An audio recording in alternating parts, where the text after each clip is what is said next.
നിങ്ങൾക്ക് അറിയുമോ എന്നറിയില്ല, എന്നാൽ സിൽവറിന്റെ വില കുതിച്ച് കയറിക്കൊണ്ടിരിക്കുകയാണ്.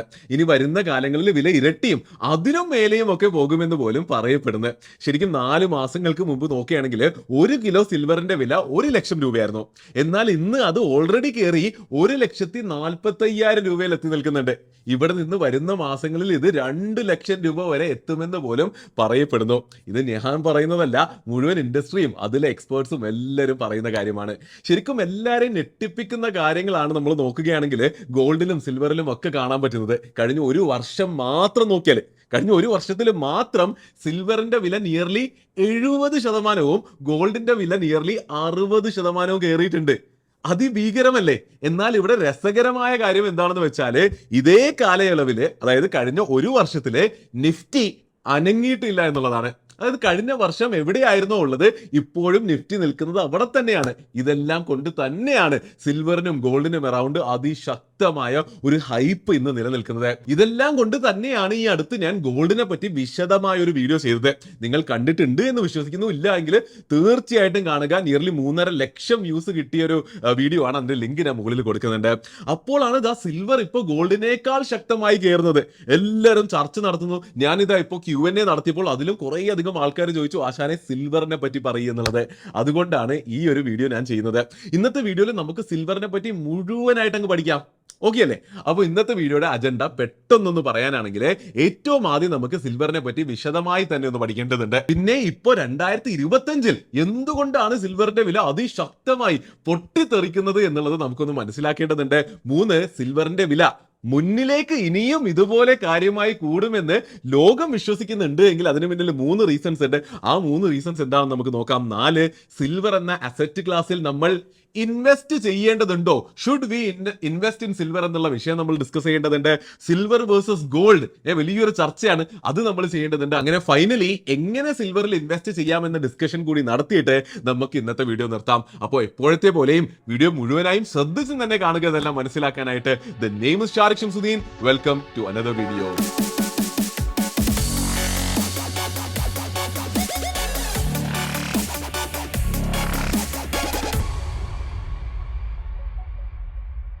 അപ്പൊ ഏറ്റവും ആദ്യം നമുക്ക് എന്താണ് സിൽവർ എന്നും അത് എവിടെയൊക്കെ ഉപയോഗിക്കപ്പെടുന്നു എന്നുള്ളതും വിശദമായിട്ടൊന്ന് മനസ്സിലാക്കാം.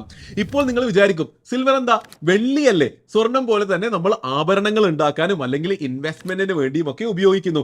അങ്ങനെയൊക്കെ വളരെ സിമ്പിളായി നിങ്ങൾ ചിന്തിക്കുന്നുണ്ടാകും. എന്നാൽ അങ്ങനെയല്ല. സിൽവർ ശരിക്കും നമ്മൾ വിചാരിക്കുന്ന ആളേ അല്ല. അതാണ് നമ്മൾ ശരിക്കും ഇവിടെ മനസ്സിലാക്കേണ്ടത്. ഇപ്പൊ നിങ്ങൾ സ്ക്രീനിൽ കാണുന്നത് ഗോൾഡിന്റെ ഗ്ലോബൽ യൂസേജ് പാറ്റേൺ ആണ്. അപ്പോൾ നമ്മൾ ഗോൾഡിന്റെ വീഡിയോയിൽ പഠിച്ചതുപോലെ ഗോൾഡ് ലോകത്തിൽ ഉപയോഗിക്കപ്പെടുന്നത് നിയർലി 45% ജ്വല്ലറി ഉണ്ടാക്കാനാണ്. വേറെ ഒരു 45% ഇൻവെസ്റ്റ്മെന്റിനായിട്ട്, അതായത് സ്റ്റോർ ഓഫ് വാല്യൂ ആയിട്ട് യൂസ് ചെയ്യപ്പെടുന്നു. അങ്ങനെ ബാക്കി 10% താഴെ മാത്രമേ ഇൻഡസ്ട്രിയൽ ആപ്ലിക്കേഷൻ അല്ലെങ്കിൽ ഇൻഡസ്ട്രിയിലെ ഉപയോഗങ്ങൾക്ക് വേണ്ടി ഗോൾഡ് ഉപയോഗിക്കപ്പെടുന്നുള്ളൂ. ഇവിടെയാണ് സിൽവറിന്റെ വലിയൊരു വ്യത്യാസം വരുന്നത്. ഇപ്പോൾ ഞാൻ സ്ക്രീനിൽ കാണിക്കുന്നത് സിൽവറിന്റെ യൂസേജിന്റെ സ്പ്ലിറ്റ് ആണ്. അപ്പൊ ഇവിടെ നമ്മൾ നോക്കിയാൽ കാണാൻ പറ്റും, ഇൻഡസ്ട്രിയൽ യൂസേജ് തന്നെ നിയർലി 58% വരുന്നുണ്ട്. ബാക്കി 42% ഉള്ളിലാണ് jewellery, investment purposes, silver ware, അതായത് പാത്രങ്ങൾ എക്സെട്ര, അങ്ങനെയുള്ള പരിപാടികളെല്ലാം വരുന്നത്. അപ്പോൾ ഈ ഒരു വ്യത്യാസം നിങ്ങൾക്ക് വ്യക്തമായി കാണാൻ സാധിക്കുന്നില്ലേ? അതായത് ഗോൾഡ് എന്ന് പറയുന്നത് പ്രൈമറിലി ഒരു സ്റ്റോർ ഓഫ് വാല്യൂ ആയിട്ടും ജ്വല്ലറി പണിയാനായിട്ടും ഒക്കെയാണ് യൂസ് ചെയ്യപ്പെടുന്നത്. എന്നാൽ സിൽവർ പ്രൈമറിലി തന്നെ ഉപയോഗിക്കപ്പെടുന്നത് റിയൽ വേൾഡ് ആപ്ലിക്കേഷൻസിന് വേണ്ടിയിട്ടാണ്. ഇൻഡസ്ട്രീസിൽ, മാനുഫാക്ചറിംഗിന്റെ അകത്ത് റോ മെറ്റീരിയൽ ആയിട്ടാണ് പല സ്ഥലങ്ങളിലും സിൽവർ ഉപയോഗിക്കപ്പെടുന്നത്. അതാണ് അതിന്റെ പ്രൈമറി യൂസേജ്.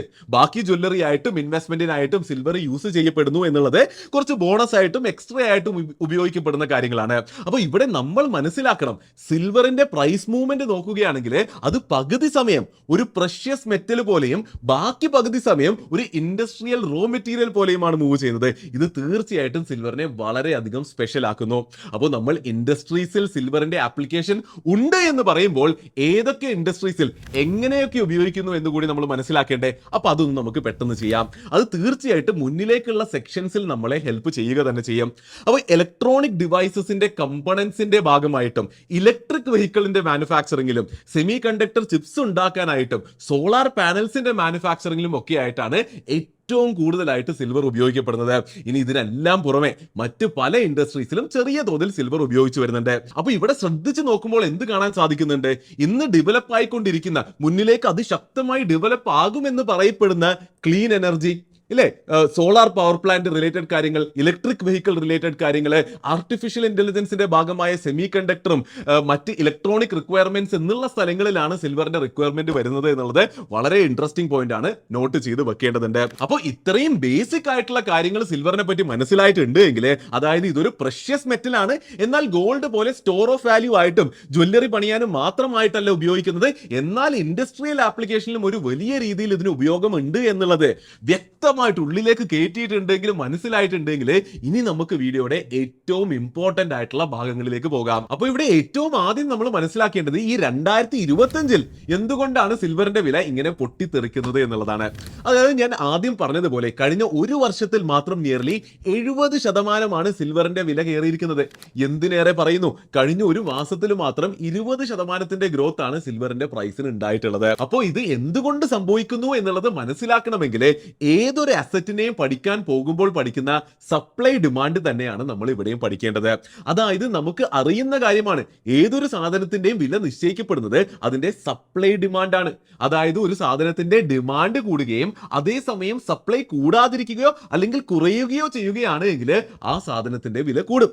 ഈ ഒരു സിമ്പിൾ ബേസിക് പ്രിൻസിപ്പിൾ നമുക്ക് എല്ലാവർക്കും അറിയാമെന്ന് ഞാൻ വിശ്വസിക്കുന്നുണ്ട്. ഇത് തന്നെയാണ് ശരിക്കും ഇവിടെ സിൽവറിന്റെ കേസിലും നടക്കുന്നത്. സിൽവറിന്റെ കേസിലെ ഡിമാൻഡ് അതിശക്തമായി കൂടിക്കൊണ്ടിരിക്കുകയാണ്, എന്നാൽ സപ്ലൈ അതിനനുസരിച്ച് കൂടുന്നുമില്ല. അതുകൊണ്ടാണ് ശരിക്കും സിൽവറിന്റെ വില ഇപ്പോൾ കാര്യമായി കൂടിക്കൊണ്ടിരിക്കുന്നത്. അപ്പോൾ ഇതിങ്ങനെ ഞാൻ വെറുതെ പറഞ്ഞു പോകാതെ വളരെ കൃത്യമായി ഡേറ്റ വെച്ച് ഞാൻ പ്രൂവ് ചെയ്തു തരാം, സിൽവറിന്റെ ഡിമാൻഡ് കൂടുന്നുണ്ട് എന്നുള്ളതും സിൽവറിന്റെ സപ്ലൈ കൂടുന്നില്ല എന്നുള്ളതും. അപ്പോൾ സംഭവം മുഴുവനായും വ്യക്തമായി നമുക്ക് മനസ്സിലാകും. ഏറ്റവും ആദ്യം നമുക്ക് ഇൻഡസ്ട്രിയൽ യൂസിനകത്ത് തന്നെ ഡിമാൻഡ് എങ്ങനെ കൂടി വരുന്നു എന്നുള്ളത് കാണാം. അപ്പോൾ നമ്മൾ നേരത്തെ പറഞ്ഞതുപോലെ സെമി കണ്ടക്ടേഴ്സിലും ഇലക്ട്രിക് വെഹിക്കിൾസിലും സോളർ പാനൽസിലും എല്ലാം സിൽവറിന്റെ ഉപയോഗം വരുന്നുണ്ട്. നമുക്ക് അറിയുന്ന കാര്യമാണ്, ഇന്ന് നമ്മൾ ജീവിക്കുന്ന ഈ ഒരു ലോകത്തില് ഈ പറയുന്ന സെക്ടേഴ്സ് ആണ് ഏറ്റവും കാര്യമായി ഡെവലപ്പ് ചെയ്തുകൊണ്ടിരിക്കുന്നത്. ഇവിടെയും ഡേറ്റ എടുത്ത് പറയുകയാണെങ്കിൽ, നമുക്ക് എല്ലാത്തിനും ഡേറ്റ വേണമല്ലോ. സിൽവർ ഇൻസ്റ്റിറ്റ്യൂട്ട് എന്ന ഒരു ഇന്റർനാഷണൽ സിൽവർ അസോസിയേഷൻ പറയുന്നത് സിൽവറിന്റെ ഇൻഡസ്ട്രിയൽ ആപ്ലിക്കേഷനിലുള്ള യൂസ് ഓൾ ടൈം ഹൈയിൽ എത്തി നിൽക്കുകയാണ് എന്നുള്ളതാണ്. അപ്പോൾ എന്തായാലും ഇത്രയും പറഞ്ഞതിലൂടെ ഇൻഡസ്ട്രിയൽ യൂസ് വഴി സിൽവറിന്റെ ഡിമാൻഡ് കൂടുന്നു എന്നുള്ളത് നിങ്ങൾക്ക് മനസ്സിലായി എന്ന് ഞാൻ പ്രതീക്ഷിക്കുന്നു. ഡിമാൻഡ് കൂടുന്നു എന്നുള്ളത് ഇതുകൊണ്ട് മാത്രം തീരുന്നില്ല. ഇത് ഞാൻ പറഞ്ഞതുപോലെ ഇൻഡസ്ട്രിയൽ യൂസിൽ ഡിമാൻഡ് കൂടുന്നു എന്ന് ഞാൻ തെളിയിച്ചു തന്നു. അടുത്ത എക്സാമ്പിൾ നമ്മൾ മനസ്സിലാക്കേണ്ടത്, അല്ലെങ്കിൽ അടുത്ത യൂസ് കേസ് നമ്മൾ മനസ്സിലാക്കേണ്ടത്, നമ്മളെ പോലെയുള്ള സാധാരണ ആൾക്കാർ പോലും സിൽവർ വാങ്ങുന്നത് കൂടിയിട്ടുണ്ട് എന്നുള്ളത് കാര്യമാണ്. അതായത് അറ്റ്ലീസ്റ്റ് ഇത് ഇന്ത്യൻ കോണ്ടെക്സ്റ്റിലെങ്കിലും വളരെയധികം റെലവെന്റ് ആണ്. അത് ഞാൻ ആ ഒരു ഇന്ത്യൻ എക്സാമ്പിൾസ് വെച്ചിട്ട് ഞാൻ പറഞ്ഞുതരാം. ഒന്ന്, സാധാരണ ആൾക്കാർ സിൽവറിലേക്ക് ഇൻവെസ്റ്റ് ചെയ്യാനായിട്ട് സിൽവർ വാങ്ങുന്നത് ഇന്ത്യയിൽ സിൽവർ ETF വാങ്ങിച്ചിട്ടാണ്, അതായത് എക്സ്ചേഞ്ച് ട്രേഡഡ് ഫണ്ട്സ് വാങ്ങിച്ചിട്ടാണ്. അപ്പോൾ ഇന്ത്യയിൽ നോക്കുകയാണെങ്കിൽ 2023, അതായത് നിയർലി ഒരു 2.5 വർഷങ്ങൾക്ക് മുൻപ് സിൽവർ ETFകളുടെ total AUM, asset under management നോക്കിയാൽ അത് 3000 കോടി രൂപയായിരുന്നു നിയർലി. അതായത് ഇന്ത്യയിലുള്ള എല്ലാ ആൾക്കാരും സിൽവറിൽ ഇൻവെസ്റ്റ് ചെയ്യാനായിട്ട് ETF വഴി ഇൻവെസ്റ്റ്മെന്റ് നടത്തിയിരുന്നത് നിയർലി 3000 കോടി രൂപയായിരുന്നു. എന്നാൽ ഇപ്പോൾ ഇതാ 2025 ലേറ്റസ്റ്റ് ഡേറ്റ പ്രകാരം ഈ ടോട്ടൽ AUM 26,000 കോടി രൂപയിലേക്ക് എത്തി നിൽക്കുന്നു. അതായത് സാധാരണ ആൾക്കാർക്കിടയിലെ ഒരു ഇൻവെസ്റ്റ്മെന്റ് എന്ന രീതിയിലും സിൽവറിന്റെ ഡിമാൻഡ് കൂടി വരുന്നതായി നമുക്ക് കാണാൻ സാധിക്കുന്നുണ്ട്. സംഭവം അവിടെയും തീരുന്നില്ല. ആഭരണം, ജ്വല്ലറി എന്ന രീതിയിലും സിൽവറിന്റെ ഉപയോഗം ഇന്ത്യയിൽ കൂടി വരുന്നതായി നമുക്ക് കാണാൻ സാധിക്കുന്നുണ്ട്. ഡേറ്റ ഉണ്ട്, പറഞ്ഞു തരാം. PN ഗഡ്ഗിൽ എന്നുള്ള ഒരു ഫേമസ് ജ്വല്ലറി ചെയിൻ ഉണ്ട്. അവർ ഈ അടുത്ത് അവരുടെ ഒരു റിപ്പോർട്ട് പുറത്തുവിട്ടു. ആ റിപ്പോർട്ടിൽ അവർ പറയുന്നത് ഈ കഴിഞ്ഞ അക്ഷയ തൃതീയ ദിവസത്തിൽ അവർക്ക് റെക്കോർഡ് ഹൈ സെയിൽസ് ഉണ്ടായി എന്നുള്ളതാണ്. അപ്പൊ കഴിഞ്ഞ വർഷത്തെ സെയിൽസും ഈ വർഷത്തെ സെയിൽസും അക്ഷയ തൃതീയ വെച്ച് കമ്പയർ ചെയ്ത് നോക്കുമ്പോൾ ഈ വർഷത്തെ സെയിൽസ് കാര്യമായി കൂടിയിട്ടുണ്ട് എന്ന് അവർ പറയുന്നു. അതിന്റെ ഒരു ഡീപ്പർ അനാലിസിസിന്റെ കുറച്ച് നമ്പേഴ്സ് അവർ പുറത്തുവിട്ടു. അതിൽ കാണിച്ചത് ഗോൾഡിന്റെ സെയിൽസ് നോക്കുകയാണെങ്കിൽ അത് 1.5% ഇയർ ഓൺ ഇയർ കൂടിയിട്ടുണ്ടായിരുന്നുള്ളൂ. എന്നാൽ സിൽവറിന്റെ സെയിൽസ് നോക്കിയാൽ അത് 90% കൂടിയതായി അവർ റിപ്പോർട്ട് ചെയ്തു. അത്ര അധികം ആൾക്കാരാണ് ജ്വല്ലറി ആവശ്യങ്ങൾക്കുമൊക്കെ ആയിട്ട് ഇന്ന് സിൽവർ വാങ്ങുന്നത് എന്നുള്ളത് കാണാൻ പറ്റുന്നുണ്ട്. അപ്പോൾ ഇത്രയും കാണുന്നതിലൂടെ വളരെ വ്യക്തമായി മനസ്സിലാക്കാം സാധാരണ ആൾക്കാരുടെ ഭാഗത്ത് നിന്നും ഒരു ഇൻവെസ്റ്റ്മെന്റ് എന്ന രീതിയിലും ആഭരണം എന്ന രീതിയിലും സിൽവറിന്റെ ഡിമാൻഡ് കാര്യമായി കൂടി വരുന്നുണ്ട്. ഏറ്റവും അവസാനമായി ലോകത്തെമ്പാടുമുള്ള സെൻട്രൽ ബാങ്ക്സും വാങ്ങിച്ചു തുടങ്ങി എന്നുള്ളതും സിൽവറിന്റെ ഡിമാൻഡ് കൂട്ടുന്നതായിട്ട് എനിക്ക് പറയാൻ സാധിക്കും. റഷ്യയുടെ സെൻട്രൽ ബാങ്ക്, ഇതൊരു വളരെ ഇമ്പോർട്ടന്റ് പോയിന്റ് ആണ്, റഷ്യയുടെ സെൻട്രൽ ബാങ്ക് ഒഫീഷ്യലായി അനൗൺസ് ചെയ്തിട്ടുണ്ട് അവർ അവരുടെ സെൻട്രൽ ബാങ്കിന്റെ റിസർവ് ബിൽഡ് ചെയ്യുന്ന സ്ട്രാറ്റജിയുടെ ഭാഗമായിട്ട് ഇപ്പോൾ സിൽവറും വാങ്ങുന്നുണ്ട് എന്നുള്ളത്. സാധാരണ ഒരു സെൻട്രൽ ബാങ്കിന്റെ റിസർവ് ബിൽഡ് ചെയ്യാനായിട്ട് നമ്മൾ ഗോൾഡിന്റെ വീഡിയോയിൽ പഠിച്ച വിഷയമാണ്. എല്ലാ സെൻട്രൽ ബാങ്കും സാധാരണ ഗോൾഡ് ആണ് വാങ്ങല്. റഷ്യ എന്നാൽ ആ സ്ട്രാറ്റജിയുടെ ഭാഗമായിട്ട് സിൽവറും വാങ്ങിച്ചു തുടങ്ങി എന്നുള്ളത് റിപ്പോർട്ട് ചെയ്തിട്ടുണ്ട്. സൗദി അറേബ്യയുടെ സെൻട്രൽ ബാങ്ക് സിൽവർ ETFs വാങ്ങിച്ചു. അപ്പൊ ഇതെല്ലാം കണ്ടതിലൂടെ വിശദമായി നമുക്ക് മനസ്സിലാക്കാൻ സാധിക്കുന്നുണ്ട്. എന്ത് മനസ്സിലാക്കാൻ സാധിക്കുന്നുണ്ട്? സിൽവറിന്റെ ഡിമാൻഡ് കൂടി അതിശക്തമായിട്ട് ലോകത്തെമ്പാടും കൂടി വരുന്നുണ്ട്. അപ്പൊ അത് മനസ്സിലായ സ്ഥിതിക്ക് ഡിമാൻഡ് കൂടുന്നെന്ന് മനസ്സിലായല്ലോ. നമ്മുടെ വിഷയം അതാണല്ലോ. അതായത് സിൽവറിന്റെ വില എങ്ങനെ കൂടുന്നു എന്ന് പറഞ്ഞപ്പോൾ ഞാൻ പറഞ്ഞു ഡിമാൻഡ് കൂടുന്നു എന്നുള്ളത് ഞാൻ പ്രൂവ് ചെയ്ത് കാണിക്കാന്ന് പറഞ്ഞു. അത് ഞാൻ പ്രൂവ് ചെയ്ത് കാണിച്ചിട്ടുണ്ട്. അപ്പോൾ അത് മനസ്സിലായ സ്ഥിതിക്ക് ഇനി നമുക്ക് സിൽവറിന്റെ സപ്ലൈയിൽ എന്താണ് സംഭവിക്കുന്നത് നോക്കാം. സപ്ലൈ ഞാൻ ആദ്യം പറഞ്ഞതുപോലെ തന്നെ കഴിഞ്ഞ കുറെ വർഷങ്ങളായി സിൽവറിന്റെ സപ്ലൈ കൂടുന്നില്ല, എന്നാൽ ഒരു ലെവലിൽ തന്നെ സ്റ്റാഗ്നന്റ് ആയി നിൽക്കുന്നു എന്നുള്ളതാണ് നമുക്ക് കാണാൻ സാധിക്കുന്നത്. ഇപ്പൊ നിങ്ങൾ സ്ക്രീനിൽ കാണുന്നത് കഴിഞ്ഞ 10 വർഷത്തെ ഡേറ്റയാണ്. അതായത് സിൽവറിന്റെ സപ്ലൈന്റെ ഡേറ്റയാണ്. നിങ്ങളിപ്പോൾ കാണുന്ന പോലെ കഴിഞ്ഞ 10 വർഷമായിട്ടും സപ്ലൈയുടെ ലൈൻ അത് ഫ്ലാറ്റ് ആയിട്ട് തന്നെയാണ് നിൽക്കുന്നത്. സപ്ലൈ കാര്യമായി കൂടുന്നില്ല എന്ന് നമുക്ക് കാണാൻ സാധിക്കുന്നുണ്ട്. ഈ ഒരു സംഭവം ശരിക്കും ലോജിക്കലാണ്. അതായത് സപ്ലൈ കൂടുന്നില്ല എന്ന് കാണുന്നത് ലോജിക്കലാണ്. കാരണം എന്താ? സിൽവറിന്റെ പ്രൊഡക്ഷന് ഒരു പ്രത്യേകതയുണ്ട്. അതായത് സിൽവർ മൈൻ ചെയ്യാനായിട്ട് ആരും മൈനിങ് നടത്തുന്നില്ല. മോസ്റ്റ്ലി സിൽവർ ഉണ്ടാകുന്നത് സിൽവറിന്റെ മൈനിങ് നടന്നിട്ടല്ല, എന്നാൽ സിങ്ക്, ലെഡ്, കോപ്പർ പോലെ മറ്റ് സാധനങ്ങളുടെ മൈനിങ് നടക്കുമ്പോൾ ഒരു ബൈ പ്രൊഡക്റ്റ് ആയിട്ടാണ് പലപ്പോഴും സിൽവർ കിട്ടുന്നത്. അതുകൊണ്ടും ഒക്കെ കൂടിയാണ് സിൽവറിന്റെ സപ്ലൈ ലോകത്ത് കാര്യമായിട്ട് കൂടാത്തത് എന്ന് നമുക്ക് വളരെ പെട്ടെന്ന് തന്നെ ഈസിലി മനസ്സിലാക്കാൻ സാധിക്കും. അപ്പൊ എന്തായാലും ഇത്രയും കേട്ടതിൽ നിന്ന് വിശദമായി നിങ്ങൾക്ക് മനസ്സിലായല്ലോ സിൽവറിന്റെ ഡിമാൻഡ് കാര്യമായി കൂടി വരുന്നുണ്ട്, മുന്നിലേക്ക് ഇനിയും കൂടുമെന്നാണ് പ്രതീക്ഷിക്കുന്നതും, എന്നാൽ സപ്ലൈ കാര്യമായി കൂടുന്നില്ല. അപ്പോൾ ആദ്യം പറഞ്ഞതുപോലെ ഇങ്ങനെ ഒരു സംഭവം, അതായത് ഡിമാൻഡ് കൂടുന്നു സപ്ലൈ കൂടുന്നില്ല എന്നൊരു സംഭവം ഏതൊരു അസറ്റിന് സംഭവിക്കുകയാണെങ്കിലും അതിന്റെ വില കൂടും എന്നുള്ളത് വളരെ നാച്ചുറൽ ആയിട്ടുള്ള സംഭവമാണ്. അപ്പോൾ ഇത്രയൊക്കെ ഞാൻ പറഞ്ഞതിൽ നിന്ന് നിങ്ങൾക്ക് മനസ്സിലായെങ്കിലും ഇതൊന്നും കൂടി ശക്തമായിട്ട് പ്രൂവ് ചെയ്യാനായിട്ട് ഒരു ഡേറ്റ കൂടി ഞാൻ കാണിച്ചു തരാം. ഈ കാണുന്ന ചാർട്ടിൽ വ്യക്തമായി നിങ്ങൾക്ക് കാണാൻ പറ്റുന്നുണ്ടല്ലോ 2020 ശേഷം ഓരോ വർഷവും സിൽവറിന്റെ ഡിമാൻഡ് അതിന്റെ സപ്ലൈക്കാളും കാര്യമായി കൂടിയിട്ടുണ്ട് എന്ന്. അതായത് ഓരോ വർഷവും നോക്കുകയാണെങ്കിൽ ആ ഒരു ഡിഫറൻസ് കാണുന്നില്ലേ? അതായത് എല്ലാ വർഷവും ഡിമാൻഡ് സപ്ലൈനേക്കാളും കൂടുതലാണ്. അപ്പോൾ ഈ കാരണം കൊണ്ട് തന്നെയാണ് സിൽവറിന്റെ വില കുതിച്ച് കയറിക്കൊണ്ടിരിക്കുന്നത്. അപ്പോൾ ഇത്രയും കേൾക്കുമ്പോൾ നിങ്ങളുടെ മനസ്സിലുണ്ടാകുന്ന ഏറ്റവും ആദ്യത്തെ ചോദ്യം ഇതായിരിക്കും, ആശാനെ ഇതെല്ലാം ഇതുവരെ നടന്ന കഥയല്ലേ, ഇതുവരെ ഡിമാൻഡ് കൂടി സപ്ലൈ അധികം കൂടിയില്ല, അതുകൊണ്ട് സിൽവറിന്റെ വില ഇത്രയും കൂടി. എന്നാൽ മുന്നിലേക്ക് സിൽവറിന്റെ വിലക്ക് എന്ത് സംഭവിക്കും എന്നുള്ളതായിരിക്കും എല്ലാവർക്കും അറിയണമെന്നുണ്ട് ആഗ്രഹമുണ്ടാവുക. ശരിയാണല്ലോ, പഴയ കഥ പറഞ്ഞിട്ട് കാര്യമില്ലല്ലോ. മുന്നിലേക്ക് വില കൂടിയാലാണല്ലോ നമുക്ക് ബെനിഫിറ്റ് ഉണ്ടാവുള്ളൂ. ശരിക്കും ഇതുവരെ നിങ്ങൾ കേട്ടത് വെച്ചിട്ട് നിങ്ങൾ തന്നെ ഒന്ന് ആലോചിച്ച് നോക്കിയേ. ആൻസർ ശരിക്കും സിമ്പിളാണ്, വളരെ സിമ്പിളാണ്. ഇതുവരെ കേട്ടതിൽ നിന്ന് നിങ്ങളൊന്ന് ചിന്തിച്ചാൽ നിങ്ങൾക്ക് തന്നെ ഉത്തരം പറയാൻ പറ്റുന്നതേ ഉള്ളൂ. കിട്ടിയെന്ന് പ്രതീക്ഷിക്കുന്നു. എന്നാലും ഞാൻ വളരെ സ്ട്രക്ചേർഡ് ആയിട്ട് 3 റീസൺസ് മുന്നിലേക്ക് വെച്ചിട്ട് ഞാൻ കാണിച്ചു തരാം എന്തൊക്കെ കൊണ്ടാണ് സിൽവറിന്റെ പ്രൈസ് മുന്നിലേക്കും കൂടാൻ സാധ്യതയുണ്ട് എന്നുള്ളത്. ഇതേ 3 റീസൺസ് വെച്ചിട്ട് തന്നെയാണ് ഞാൻ മാത്രമല്ല, എനിക്ക് കിട്ടിയതും ഈ ലോകത്തിൽ നിന്നും മറ്റു പലരും പറഞ്ഞ സാധനങ്ങളിൽ നിന്നുമാണല്ലോ.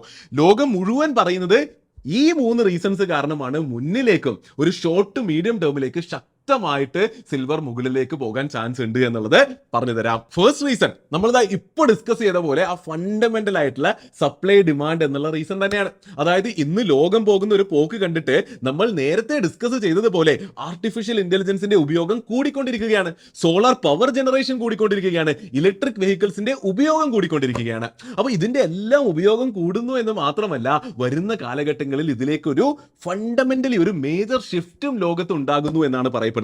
അപ്പോൾ ഓൾറെഡി നടന്നു എന്നല്ല, എന്നാൽ മുന്നിലേക്ക് ഇതുവരെ നടന്നതിലും വലിയൊരു ഷിഫ്റ്റ് നടക്കാൻ സാധ്യതയുണ്ട് എന്നുള്ളതാണ് പറയപ്പെടുന്നത്. അപ്പോൾ ഇൻഡസ്ട്രിയൽ യൂസേജ് എന്ന രീതിയിൽ സിൽവറിന്റെ ഡിമാൻഡ് കാര്യമായി അല്ലെങ്കിൽ എക്സ്പോണൻഷ്യലി ഇനി മുന്നിലേക്കും കൂടാൻ പോകുന്നു. ഇതുവരെയൊക്കെ കണ്ടതൊരു തുടക്കം മാത്രമാണ്, ഇനിയാണ് വലിയ കളികൾ വരാൻ പോകുന്നു എന്നുള്ളതാണ് പലരും പറയപ്പെടുന്നത്. അപ്പോൾ ഡിമാൻഡിന്റെ സൈഡിൽ നമുക്ക് വ്യക്തമായി പറയാൻ സാധിക്കും സിൽവറിന്റെ ഡിമാൻഡ് ഇനിയും കൂടാനേ പോകുന്നുള്ളൂ എന്നുള്ളത്. അപ്പോൾ ഇനി സപ്ലൈയിലേക്ക് നോക്കുകയാണെങ്കിൽ നമ്മൾ നേരത്തെ പറഞ്ഞപ്പോൾ ആ ഒരു സിൽവർ ഇൻസ്റ്റിറ്റ്യൂട്ടിന്റെ കാര്യം പറഞ്ഞില്ലേ, അതേ സിൽവർ ഇൻസ്റ്റിറ്റ്യൂട്ട് എന്ന ഓർഗനൈസേഷൻ പല പഠനങ്ങളും നടത്തിയിട്ട് പറയുന്നുണ്ട് സപ്ലൈ കുറച്ചൊന്ന് കൂടാൻ സാധ്യതയുണ്ട്, എന്നാൽ കാര്യമായി കൂടിയിട്ട് ഡിമാൻഡും സപ്ലൈയും തമ്മിൽ ഇന്ന് ഉള്ള ആ ഒരു ഡിഫറൻസ് ഉണ്ടല്ലോ, ആ ഡിഫറൻസിനെ ബ്രിഡ്ജ് ചെയ്യുന്ന രീതിയിൽ, ഇല്ലാതാക്കുന്ന രീതിയിൽ സപ്ലൈ കൂടാൻ സാധ്യതയില്ല എന്നും അവർ പറയുന്നുണ്ട്. അപ്പോൾ ഇങ്ങനെ ഇപ്പോൾ നമ്മൾ പഠിച്ച സപ്ലൈ ഡിമാൻഡ് തമ്മിലുള്ള ഈ ഒരു ഡെഫിസിറ്റ് ഇന്ന് നിലനിൽക്കുന്നുണ്ട്. ഇത് മുന്നിലേക്ക് നിലനിൽക്കും എന്നുള്ളത് ഒരു ഹൈ കോൺഫിഡൻസോട് കൂടി പലരും പറയുന്നു, റിപ്പോർട്ട് ചെയ്യുന്നു. അതുകൊണ്ട് ഫണ്ടമെന്റലി ഈ ഒരു റീസൺ വെച്ചിട്ട് സിൽവറിന്റെ വില കാര്യമായി കൂടാൻ സാധ്യതയുണ്ട് എന്ന് പറയപ്പെടുന്നു. രണ്ടാമത്തെ റീസൺ വളരെ ഇൻട്രസ്റ്റിംഗ് ആണ്, കുറച്ച് ടെക്നിക്കൽ ആണ്. Gold silver ratio. ഇത് സിമ്പിളായി മനസ്സിലാക്കാൻ പറ്റുന്ന ഒരു സംഭവമാണ്, കേട്ടിട്ട് പേടിക്കുകയോ ടെൻഷൻ അടിക്കേണ്ട ആവശ്യമൊന്നുമില്ല. ഈ ഗോൾഡ് സിൽവർ റേഷ്യോ എന്ന് പറയുന്നത് 1 ഔൺസ് ഗോൾഡ് വാങ്ങാൻ എത്ര ഔൺസ് സിൽവർ വേണം എന്ന് പറയുന്ന ഒരു റേഷ്യോ, ഒരു മാത്തമാറ്റിക്കൽ റേഷ്യോ ആണ് ഗോൾഡ് സിൽവർ റേഷ്യോ. അതിന്റെ ടെക്നിക്കാലിറ്റിയിലേക്കൊന്നും ഞാൻ അധികം പോകുന്നില്ല, അതിന്റെ പോകേണ്ട ആവശ്യവുമില്ല. അതായത് ഈ റേഷ്യോ മനസ്സിലാക്കാൻ മാത്രം നമുക്ക് ആവശ്യമുള്ളൂ. അപ്പൊ ഈ റേഷ്യോ കൂടുതലാണെങ്കിൽ, ഇതൊരു നമ്പർ ആണല്ലോ, ഈ റേഷ്യോ ഈ ഒരു നമ്പർ കൂടുതലാണെങ്കിൽ അതിനർത്ഥം സിൽവർ ഗോൾഡിനെ അപേക്ഷിച്ചിട്ട് ചീപ്പാണ് എന്നും, ഈ റേഷ്യോ ലോ ആണ് എങ്കിൽ സിൽവർ ഗോൾഡിനെ അപേക്ഷിച്ച് എക്സ്പെൻസീവ് ആണ് എന്നുമാണ് പറയപ്പെടുന്നത്. അപ്പോൾ ഇതിന്റെ ഹിസ്റ്റോറിക് ഡേറ്റയിലേക്ക് നോക്കുകയാണെങ്കിൽ ഗോൾഡ് സിൽവർ റേഷ്യോന്റെ ആവറേജ് വരുന്നത് 64 ആണ്. ഹിസ്റ്റോറിക്കലി നോക്കിയാൽ ആവറേജ് 64 ആണ്. എന്നാൽ ഇപ്പോൾ ഗോൾഡ് സിൽവർ റേഷ്യോ നിൽക്കുന്നത് 86 അപ്പൊ കൂടി നിൽക്കുകയാണല്ലോ. അതിന്റെ അർത്ഥം എന്താ? റിലേറ്റീവ്ലി ഇന്ന് സിൽവർ കുറച്ച് ചീപ്പർ ആണ് എന്നുള്ളതാണ് ഈ നമ്പർ പറയുന്നത്. അപ്പൊ ഹിസ്റ്റോറിക്കലി നോക്കുമ്പോൾ ഗോൾഡ് സിൽവർ റേഷ്യോ എപ്പോ ഒക്കെ ഒരു 80, 90, 100 റേഞ്ചസിലേക്ക് എപ്പോ ഒക്കെ എത്തിയപ്പോഴും സിൽവറിൽ നല്ലൊരു അപ്പ് മൂവ് വന്നിട്ടുണ്ട്. ഇത് നമുക്ക് ഡേറ്റ് നോക്കിയാൽ കാണാൻ പറ്റും. അപ്പോൾ ഇപ്പോൾ ഗോൾഡ് സിൽവർ റേഷ്യോ 86 നിൽക്കുന്നു എന്നുള്ളത് കൊണ്ടും പലരും പറയുന്നു സിൽവറിൽ നല്ലൊരു മൂവ് വരാൻ ചാൻസ് ഉണ്ട് എന്നുള്ളത്. ഇത് ഞാൻ പറഞ്ഞ പോലെ കുറച്ച് ടെക്നിക്കലാണ്, ഡേറ്റ ബാക്ക്ഡ് ആണ്. ഈ ഡേറ്റ പണ്ട് എപ്പോഴൊക്കെ സംഭവിച്ചപ്പോഴും ഗോൾഡിൽ ഒരു നല്ലൊരു അപ്പ് മൂവ് വന്നിട്ടുണ്ട്, അതുകൊണ്ട് ഇപ്പോഴൊരു മൂവ് വരാൻ സാധ്യതയുണ്ട് എന്ന് പറയപ്പെടുന്നു. അതാണ് റീസൺ നമ്പർ 2. ഇനി മൂന്നാമതായി തേർഡ് റീസൺ മുന്നിലേക്ക് വെക്കുന്നത് റീസൺ എന്താണെന്ന് വെച്ചാൽ അതൊരു ടെക്നിക്കൽ അനാലിസിസ് ബേസ്ഡ് ആയിട്ടുള്ള റീസൺ ആണ്. അതായത് സിൽവറിന്റെ ചാർട്ടാണ് നിങ്ങൾ ഇപ്പോൾ കാണുന്നത്.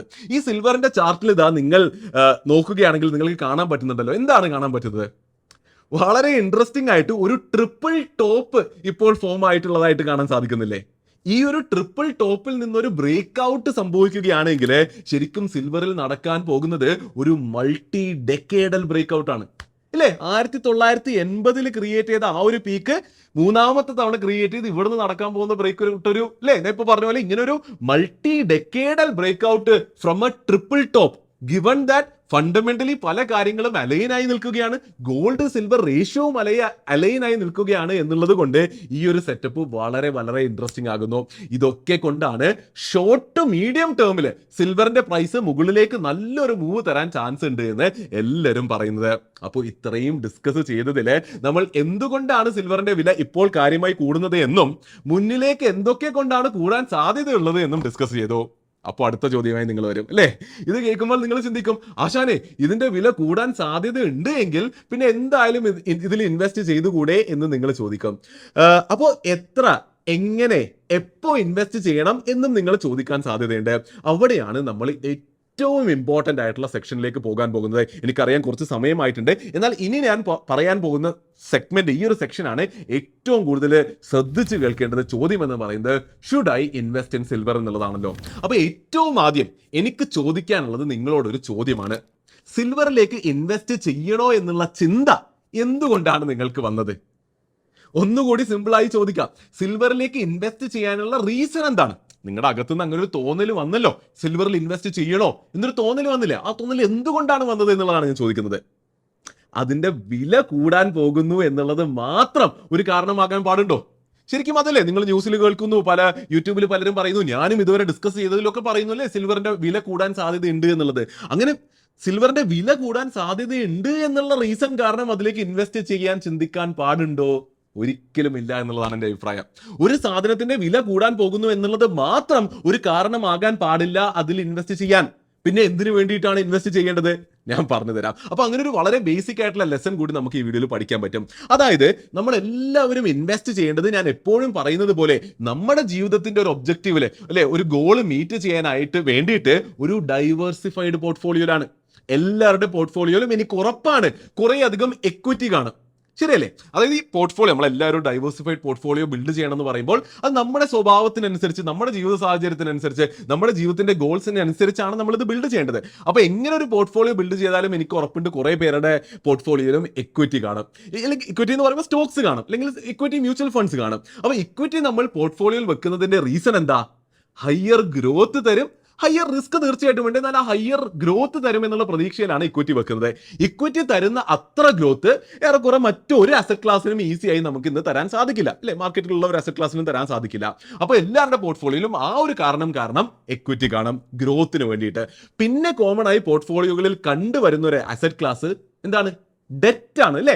അത് ഡെറ്റ് മ്യൂച്വൽ ഫണ്ട്സ് ആയിരിക്കും മോസ്റ്റ്ലി. അപ്പൊ ഈ ഡെറ്റ് വെക്കുന്നതിന്റെ റീസൺ എന്താ? പോർട്ട്ഫോളിയോയില് പ്രൊട്ടക്ഷൻ ഫ്രം മാർക്കറ്റ് വോളറ്റിലിറ്റി, അല്ലെ? അതായത് ഡെറ്റിന് ശരിക്കും ലോ റിസ്ക്കും ലോ റിട്ടേൺസും ഉള്ളൊരു അസറ്റ് ആണ്. അപ്പൊ റിട്ടേൺസ് കോംപ്രമൈസ് ചെയ്തുകൊണ്ടാണ് നമ്മൾ ഡെറ്റ് പോർട്ട്ഫോളിയോയിൽ വെച്ചിട്ട് ഓവറോൾ പോർട്ട്ഫോളിയോയുടെ റിസ്ക് കുറക്കുന്നത്.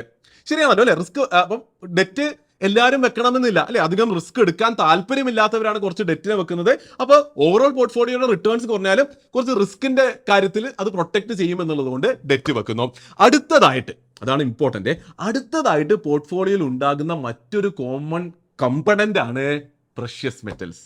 അതായത് മോസ്റ്റ്ലി എല്ലാവരും ഈ പ്രഷ്യസ് മെറ്റൽസ് എന്ന് പറയുമെങ്കിലും മോസ്റ്റ്ലി എല്ലാവരുടെ പോർട്ട്ഫോളിയോയിലും ഇവിടെ ഉണ്ടാകുന്ന എന്താണ്? ഗോൾഡ് ആണ്. നമ്മൾ ഗോൾഡിന്റെ വീഡിയോയിൽ പഠിച്ചതാണ്, ഞാൻ എപ്പോഴും പറയാറുള്ളതാണ്, എന്റെ പോർട്ട്ഫോളിയോയിൽ ഉള്ളതാണ്, ഞാൻ തുറന്ന് കാണിച്ചിട്ടുള്ളതാണ്. അപ്പൊ ഗോൾഡ് അല്ലെങ്കിൽ പ്രഷ്യസ് മെറ്റൽസ് പോർട്ട്ഫോളിയോയിൽ വെക്കുന്നതിന്റെ റീസൺ എന്താ? റിട്ടേൺസ് അധികം കോംപ്രമൈസ് ചെയ്യാതെ ഇക്വിറ്റിക്ക് ഒരു ഹെഡ്ജ് ആയിട്ട് ആക്ട് ചെയ്ത് പോർട്ട്ഫോളിയോക്ക് റിട്ടേൺസ് അധികം കോംപ്രമൈസ് ചെയ്യാതെ സ്റ്റെബിലിറ്റി കൊണ്ടുവരാൻ വേണ്ടി, അല്ലേ? ഇതൊന്ന് ശ്രദ്ധിച്ചു കേട്ടെ. എന്തിനാണ് ഗോൾഡ് നമ്മൾ പോർട്ട്ഫോളിയോയിൽ വെക്കുന്നത്? റിട്ടേൺസ് അധികം കോംപ്രമൈസ് ചെയ്യാതെ, റിസ്ക് അധികം കൂട്ടാതെ, ഇക്വിറ്റിയുടെ വോളറ്റിലിറ്റിനെ എഗെയിൻസ്റ്റ് ആയിട്ട് ഒരു ഹെഡ്ജ് ആയിട്ട് ആക്ട് ചെയ്യണം. അതായത് ഹിസ്റ്റോറിക്കലി പലപ്പോഴും നമുക്ക് കാണാൻ സാധിക്കുന്ന ഒരു കാര്യമാണ്, ഇക്വിറ്റി മാർക്കറ്റ് വീഴുമ്പോൾ ഗോൾഡ് കയറാറുണ്ട്. അതുകൊണ്ടാണ് അത് ഇക്വിറ്റിക്ക് എഗെയിൻസ്റ്റ് ഒരു ഹെഡ്ജ് ആണ് എന്ന് പറയുന്നത്. അപ്പോൾ ഈ റീസൺസ് കാരണമാണ് ഒരു പോർട്ട്ഫോളിയോയില് ഓരോ അസറ്റ്സും നമ്മൾ വെക്കുന്നത്, അല്ലാതെ റിട്ടേൺസ് മാത്രം നോക്കിയിട്ടല്ല. ആ ഒരു വിഷയം നിങ്ങൾക്ക് മനസ്സിലായല്ലോ. അപ്പോൾ ഓരോരുത്തരുടെയും പേഴ്സണൽ പ്രിഫറൻസസ് വെച്ചിട്ട് ഈ അസറ്റ് അലോക്കേഷൻ പെർസെന്റേജസ് മാറാൻ ചാൻസ് ഉണ്ട്. അപ്പോൾ സിൽവറിന് ഇക്വിറ്റി പോലത്തെ റിട്ടേൺസ് ഇല്ലാത്തത് കൊണ്ട്, ശരിയാണല്ലോ, സിൽവർ ഒരു പ്രഷ്യസ് മെറ്റൽ ആണ്, അതിന് ഇക്വിറ്റി പോലത്തെ റിട്ടേൺസ് ഒന്നും എന്തായാലും ഹിസ്റ്റോറിക്കലി ഇല്ല. അപ്പൊ ഇക്വിറ്റി പോലത്തെ റിട്ടേൺസ് ഇല്ലാത്തത് കൊണ്ട് ശരിക്കും ഇൻവെസ്റ്റ് ചെയ്യണോ എന്നുള്ള ചോദ്യം വരുന്നത് തന്നെ ആ ഒരു പ്രഷ്യസ് മെറ്റൽസ് എന്ന കമ്പോണന്റിന്റെ അകത്തായിരിക്കണമല്ലോ. അതായത് നിങ്ങളുടെ പോർട്ട്ഫോളിയോയിൽ പ്രഷ്യസ് മെറ്റൽസിലേക്ക് നിങ്ങൾ എത്രയാണോ പൈസ ഇടാൻ ഉദ്ദേശിക്കുന്നത്, എന്ത് ഒബ്ജക്റ്റീവിലാണോ ഇൻവെസ്റ്റ് ചെയ്യാൻ ഉദ്ദേശിക്കുന്നത്, എന്താണ്? For the purpose of bringing stability to your portfolio, അതിനുള്ളിലായിരിക്കണമല്ലോ നിങ്ങൾ സിൽവറിനെ കണക്കാക്കേണ്ടത്. അപ്പോൾ അങ്ങനെയാണെങ്കിൽ ശരിക്കും ചോദ്യം വരുന്നത് സിൽവറിലാണോ പൈസ ഇടേണ്ടത് അതോ ഗോൾഡിലാണോ പൈസ ഇടേണ്ടത് എന്നല്ലേ? അല്ലെങ്കിൽ സിൽവറിൽ എത്ര ഇടണം, ഗോൾഡിൽ എത്ര ഇടണം എന്നുള്ളതല്ലേ? ശരിയാണല്ലോ. ഈ ഒരു അലൈൻമെന്റ്, അല്ലെ, ആ ഒരു ക്ലാരിറ്റി നിങ്ങൾക്ക് കിട്ടി എന്നുണ്ട് എങ്കിൽ ഇനി നമുക്ക് സിൽവർ നല്ലൊരു ഇൻവെസ്റ്റ്മെന്റ് ആണോ അതോ ഗോൾഡ് ആണോ ബെറ്റർ, സിൽവറിൽ എത്ര പൈസ ഇടണം, എന്ത് സ്ട്രാറ്റജി ഉപയോഗിക്കണം എന്നുള്ള വിഷയങ്ങളിലേക്ക് പോകാം. എനിക്കറിയാം കുറച്ച് സമയം എടുത്തിട്ടുണ്ട്, പക്ഷേ ഒന്ന് ഇരുന്ന് ചിന്തിക്കുകയാണെങ്കിൽ സിൽവർ നല്ലതാണോ ഗോൾഡ് നല്ലതാണോ എന്നുള്ള പഠനത്തിനേക്കാൾ ഇമ്പോർട്ടന്റ് ആയിട്ടുള്ള ഒരു പഠനമാണ് ഇപ്പോൾ നടന്നത്. അങ്ങനെ ഒരു ബേസിക് ഫണ്ടമെന്റൽ ലേണിംഗ് അല്ലേ നമുക്ക് വേണ്ടത്. അത് കഴിഞ്ഞിട്ട് എന്ത് നല്ലതാണോ മോശമാണോ നമുക്ക് പഠിക്കാൻ മറ്റു സ്ഥലത്ത് നിന്ന് കിട്ടും, പക്ഷെ ഓരോന്നിനെ എങ്ങനെ ഉപയോഗിക്കണമെന്ന് പഠിക്കുന്ന ആ ഒരു ബേസിക് സംഭവം നിങ്ങൾക്ക് കിട്ടി എന്ന് ഞാൻ പ്രതീക്ഷിക്കുന്നു. അപ്പൊ കാര്യങ്ങൾ ഇനി മുന്നിലേക്ക് കൊണ്ടുപോകാനായിട്ട് ഞാൻ ചെയ്യാൻ പോകുന്നത് സിൽവർ എന്നുള്ള ആ ഒരു അസറ്റിനെ, അല്ലെ, സിൽവർ എന്നുള്ള അസറ്റിനെ മുഴുവനായി മനസ്സിലാക്കാനാണ്. റിട്ടേൺസ്, റിസ്ക്, വോളറ്റിലിറ്റി എന്ന സംഭവങ്ങളില് ഗോൾഡുമായിട്ട് കമ്പയർ ചെയ്യലാണ്. ഇതെല്ലാം ചെയ്യുന്നതിലൂടെ ഒരു വ്യക്തമായ ഉത്തരത്തിലേക്ക് നിങ്ങളെ എത്തിച്ചു തരാനും പറ്റുമെന്ന് ഞാൻ ശക്തമായിട്ട് തന്നെ വിശ്വസിക്കുന്നുണ്ട്. അപ്പൊ ഏറ്റവും ആദ്യം നമുക്ക് സിൽവർ എന്നുള്ള അസറ്റിനെയും അതിന്റെ ഹിസ്റ്റോറിക്കൽ പ്രൈസ് മൂവ്മെന്റും ഒന്ന് വിശദമായി കാണാം. ചാർട്ടിൽ അത് കാണുന്നതിലൂടെ തന്നെ നമുക്ക് മനസ്സിലാകും ഇത് എങ്ങനെ മൂവ് ചെയ്യുന്ന ഒരു അസറ്റ് ആണ് എന്നുള്ളത്. ഇപ്പോൾ സ്ക്രീനിൽ കാണുന്നത് സിൽവറിന്റെ കഴിഞ്ഞ 50 വർഷത്തെ ചാർട്ടാണ്. 50 വർഷത്തെ ചാർട്ടാണ്. ഏറ്റവും ആദ്യം തന്നെ കാണാൻ പറ്റുന്ന സംഭവം എന്താ? 1980 നിൽക്കുന്ന ലെവൽസിലാണ് സിൽവർ ഇന്നും നിൽക്കുന്നത്. അതായത് ഒന്ന് ആലോചിച്ച് നോക്കിയേ, 1980 ഒരാൾ ലംസം ഇൻവെസ്റ്റ്മെന്റ് നടത്തിയിട്ടുണ്ടായിരുന്നു എങ്കിൽ അയാൾ ഇന്നും ബ്രേക്ക് ഈവനിലേക്ക് എത്തുന്നതേ ഉള്ളൂ. കഴിഞ്ഞത് 40-45 വർഷമായിട്ട് അയാൾക്ക് നഷ്ടം തന്നെയാണുള്ളത്.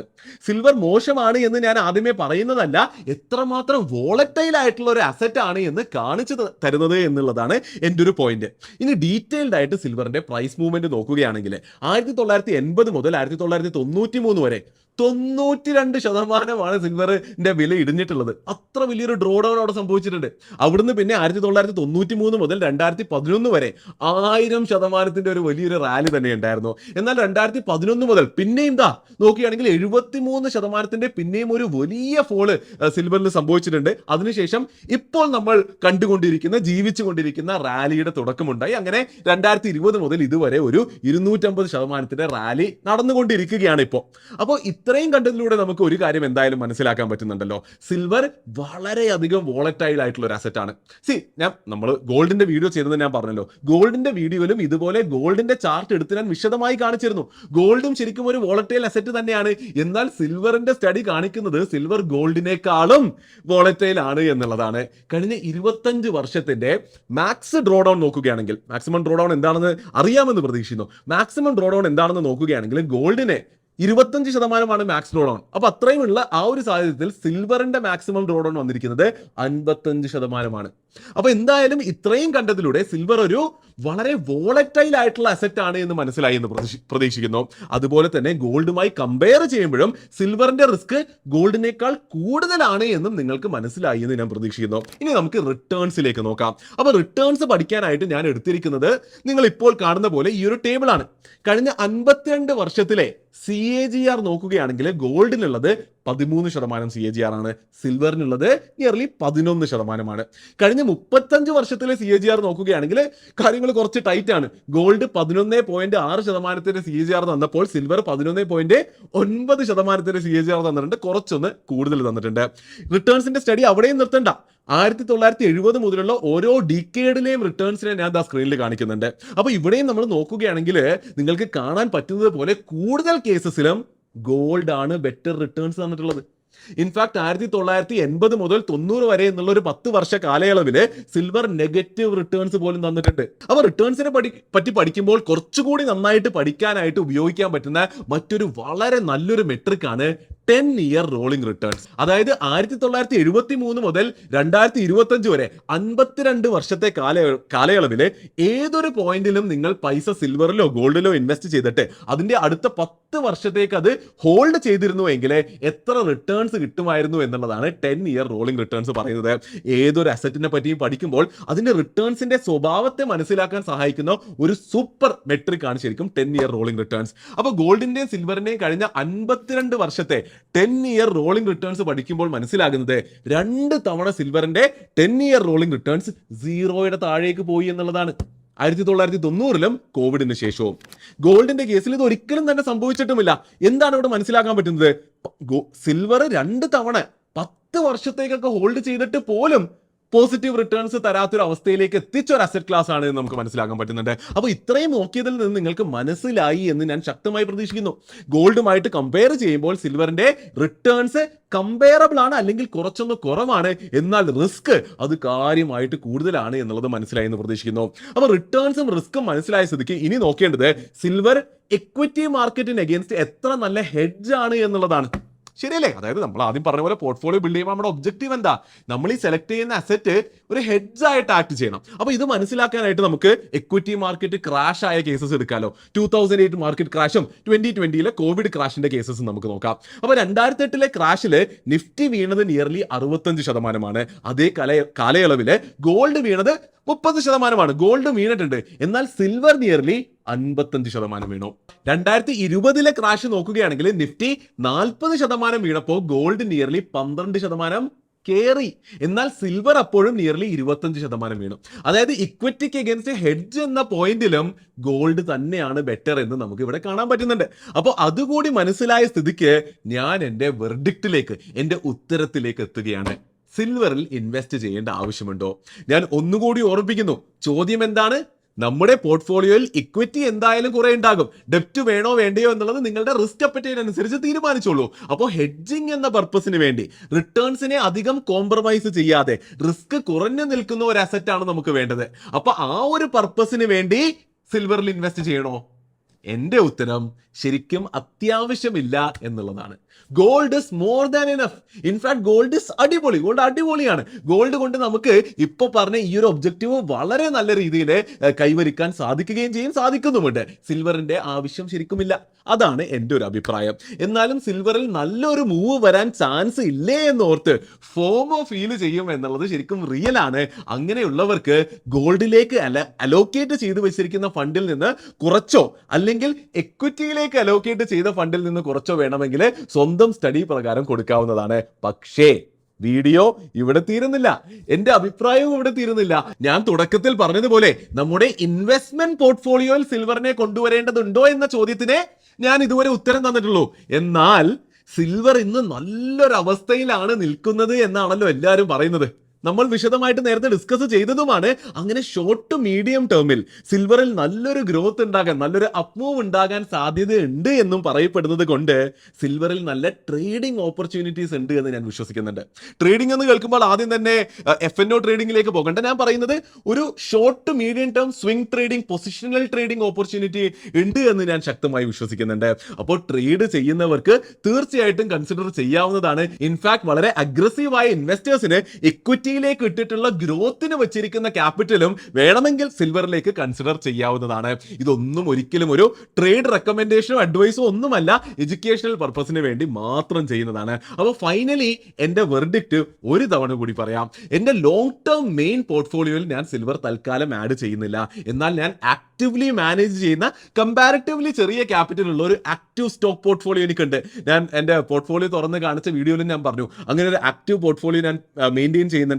ഇതുപോലെ നല്ല ഇൻട്രസ്റ്റിംഗ് പിക്സ് ഒക്കെ കാണുമ്പോൾ ഞാൻ അതിൽ പിക്ക് ചെയ്യുന്നുണ്ടെന്ന്. അപ്പോൾ അതിൽ ഒരു മീഡിയം ടേം ട്രേഡ് എന്ന നിലയിൽ ഞാൻ തീർച്ചയായിട്ടും എടുക്കുന്നുണ്ട് എന്നുള്ളതാണ് എനിക്ക് പറയാനുള്ളത്. ശരിക്കും ഇതൊക്കെ പറഞ്ഞുവെങ്കിലും ഒരു പേടിയുണ്ട്, നിങ്ങൾ ഇത് മാത്രം കേട്ടിട്ട് പോയി ചാടി കയറി ഇൻവെസ്റ്റോ ട്രേഡോ ചെയ്യുമോ എന്ന പേടി.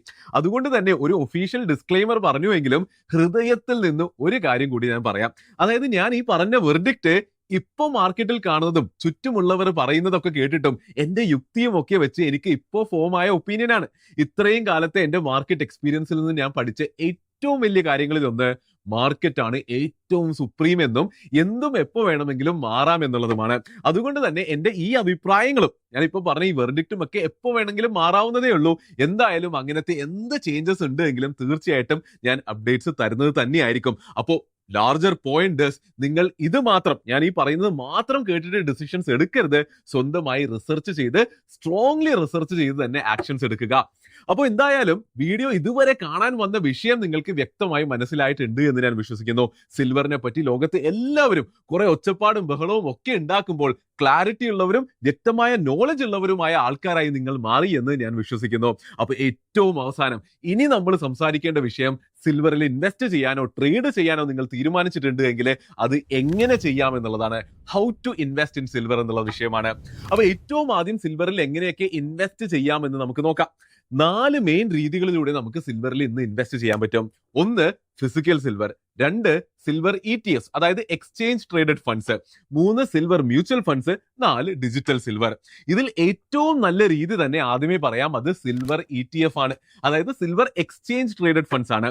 ഇതാണ് ജനറലി ഏറ്റവും പ്രിഫേർഡ് ആയിട്ടുള്ള ഇൻവെസ്റ്റ്മെന്റ് രീതി. അതായത് നിങ്ങൾക്ക് അറിയുന്നത് പോലെ തന്നെ ഒരു ഡിമാറ്റ് അക്കൗണ്ട് ഉണ്ട് എങ്കിൽ വളരെ എളുപ്പത്തിൽ ഒരു സിൽവർ ETF-ലൂടെ നിങ്ങൾക്ക് സിൽവറിൽ ഇൻവെസ്റ്റ് ചെയ്യാൻ പറ്റുന്നതാണ്.